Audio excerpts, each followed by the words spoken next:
राम राम. मी Prakash Mahajan, Mahajan and Mahajan YouTube चॅनलसाठी. मला वाटतं गेल्या आठवड्यात काँग्रेस पक्षाचे एक नेते यांनी महाराष्ट्र राज्याचे उपमुख्यमंत्री एकनाथजी शिंदेविषयी एक वक्तव्य केलं. कुणी पत्रकारांनी त्यांना विचारलं असं, पत्रकारांनी सुद्धा त्या कन्हैया कुमारला शिंदेसाहेबाविषयी विचारावं म्हणजे आता पत्रकाराच्या बुद्धीची कीव करण्यासारखंच आहे. आता ते काय बोललेत कन्हैया कुमार ते जरा ऐका तुम्ही. लोगों पे कोई बयान देने की जरूरत नहीं है जिनका अपना कुछ है ही नहीं. एकनाथ शिंदे का क्या है? अमित शाह अभी फ़ोन करेगा, कहेगा एक टांग पे खड़ा हो जाओ तो एक टांग पे खड़ा हो जाएंगे. फिर कहेगा कि सर के बल खड़ा हो जाए तो सर के बल खड़े हो जाएंगे. इस आदमी की कोई राजनीतिक वजूद है? कोई स्वाभिमान है? इस आदमी को थोड़ा सा भी शर्म है? इस देश में गौरवशाली मराठा इतिहास है. उसकी राजनीति से निकला हुआ व्यक्ति आज अमित शाह के चरणों में सरेंडर है, और जिसके सामने सरेंडर है वो ट्रंप के सामने सरेंडर है. ऐसे लोगों पे कोई बयान देने की जरूरत नहीं है. ऐकलं? आता हे वक्तव्य ऐकल्यावर माझ्या तोंडून अपसुख हा शब्द निघाला. अबे साले तेरे बाप को भेज. कन्हैया कुमार हा मूळ कम्युनिस्ट, जवाहरलाल नेहरू विद्यापीठाचा माजी विद्यार्थी संघटनेचा अध्यक्ष. आम्ही दिलेल्या कराच्या पैशातून वयाची 40 उलटून गेल्यावरही विद्यार्थी राहून शिकणारा हा तुकडे तुकडे गँगचा हा प्रमुख, डफली गँगचा हा प्रमुख, म्हणजे ज्यांना भारताचे तुकडे व्हावे असं वाटतं. आणि यांच्या गँगमधले बाकीचे जे सगळे लोक आहेत, मुलं मुली, यांचं काय चारित्र्य आहे काय नाही याच्यावर खूप चर्चा झालेली आहे.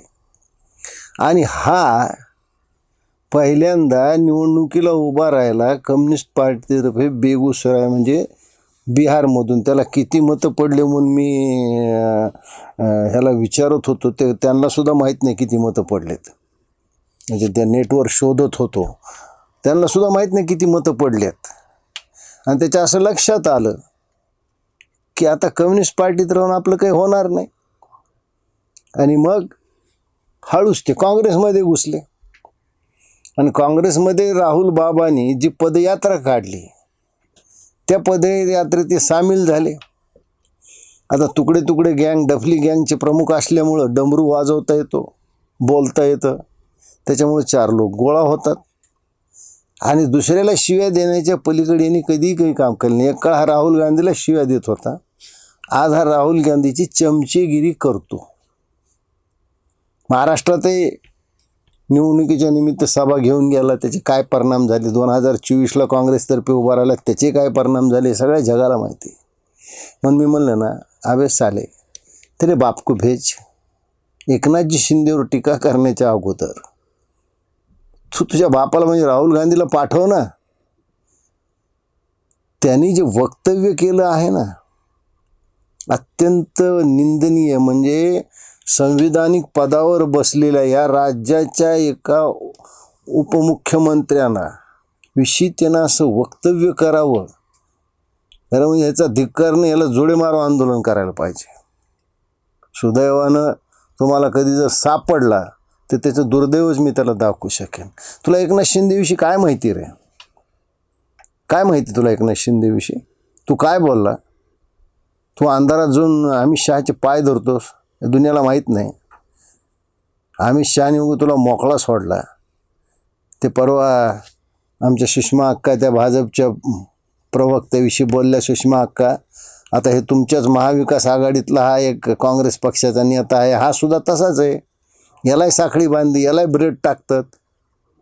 उलट ते याला बिस्किट खाऊ घालताना राहुल गांधी दुसऱ्या कोणत्या नेत्याशी बोलत नाही. आणि हा इथं महाराष्ट्रात येऊन एकनाथ शिंदेवर भुंकू लागलाय. तुला काय माहिती एकनाथजी शिंदेविषयी? अरे एकनाथजी शिंदे तुझ्यासारखे तुकडे तुकडे गँगचे नव्हते डफली वाजवत.